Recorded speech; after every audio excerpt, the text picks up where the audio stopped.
Welcome to Kwento Kids! Sumabay sa aming pagsalaysay ng mga kwentong puno ng saysay. Kwento Kids is presenting with permission from Adarna House and the creators of this book. Author and illustrator, Joe Mike Tejido. Si Dindo Pundido. Tuwing sasapit ang dilim, nabubuhay ang kagandahan ng hardin sa kislap ng mga elitaptap. Sa kanilang marikit at munting mundo, sikat ang mga anak ni na Don Fuego at Doña Luz. Ang panganay na si Silaw ay may ilaw na ubod ng lakas. Parang flashlight naman ang diretsyong ilaw ni Sinag. Sari-sari naman ang kulay ng kislap ni Kutitap. Dahil sa angking galing ng magkakapatid, pinananabikan ng lahat ang pagsilang sa bunso. Siguro maraming ilaw ang bunso, hula nila. O kaya'y umiilaw ang pakpak. Ngunit nagulat sila sa lumabas sa itlog. Isang alitaptap na walang kislap. Ay, wala siyang ilaw. Nagulap na sabi ni Silaw. Tatawagin ko siyang Dindo. Pahayag naman ni Don Fuego. Si Dindo, Pundido. Tukso ni Sinag. Anong klaseng alitaptap yan? Tanong ni Kutitap. Siya ay katangi-tangi rin tulad niyong magkakapatid. Sagot ni Doña Luz. Paglaki ni Dindo, labis niyang ikinahiya ang pagkapundido. Inay, espesyal din ba ako tulad ni na kuya at ate? Nag-aalalang tanong ni Dindo. Oo anak, espesyal tayong lahat. Ang kawalan mo ng ilaw ang nagpapabukod tangi sa'yo. Malambing na wika ni Doña Luz. At huwag kang mahiyang makihalo sa ibang alitaptap. Doon mo makikita ang iyong tunay na kislap. Payo naman ni Don Fuego.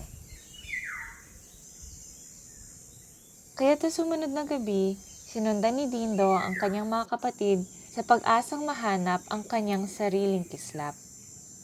Kuya Silaw, gusto ko ding ilawan ng bahay ni Landong Langgam, ani Dindo. Ang malakas kong ilaw lamang ang kaya magpaliwanag dito, sabi ni Silaw. Kay Sinag ka na lang manggulo. Kuya Sinag, tutulungan kita sa paghahanap sa kwintas ni Binibining Mariposa. Wika naman ni Dindo sa isa pa niyang kuya. Ilaw ko lang ang maaaring gumabay sa landas ng Binibini, sagot ni Sinag. Kay Kutitap ka mangulit. Ate Kutitap, gusto ko ding pasahin ang salo-salo ng mga kitikiti, wika ni Dindo. Huwag kang magulo. Tanging ilaw ko lang ang makulay at maganda para sa salo-salong ito. Mataray na sagot ni Kutitap. Paano ko kaya mahanap ang aking kislap? Bulong ni Dindo sa kanyang sarili. Na makalayo na si Dindo, bigla niyang narinig ang matinis na sigaw ni Kutitap. Saklolo! Agad na bumalik si Dindo sa kinaroroonan ng mga kapatid. Pero madilim na ang bahay ni Landong Langgam. Lilipad-lipad na si Binibining Mariposa suot ang kanyang kwintas at tahimik na ang salo-salo ng mga kitikiti. Lumingalinga si Dindo at nakita niyang isang higanteng bote. Nakakulong dito ang kanyang mga kapatid. Napansin ni Dindo ang ibang alitaptap na nagtatago sa ilalim ng malaking dahon. Lahat sila ay takot na takot. Walang gustong lumapit sa bote. Kung sila ang magtatangkang sumagip, tiyak na mahuhuli rin sila ng mga bata, ani Dindo sa sarili. Nagulat ang mga nagtatagong alitaptap nang lumapit si Dindo sa bote. Papel lang ang takip ng bote, kaya tinadyakan niya ito at hinila, binatak at sinipa. Isa-isang nakalaya ang mga kapatid ni Dindo. Patakbong lumapit ang bata upang hulihin silang muli. Ngunit may biglang lumitaw na hugis multong papalapit sa kanya. Sa takot, mabilis na tumakbo palayo ang bata. Tuwang-tuwa naman ang mga alitaptap na nasa hugis multo pa rin. Pinalibutan ng kanyang mga kapatid si Dindo. Maraming salamat, Dindo. Wika nila. Patawarin mo kami sa pagmamaliit namin sa'yo. Espesyal ka talaga.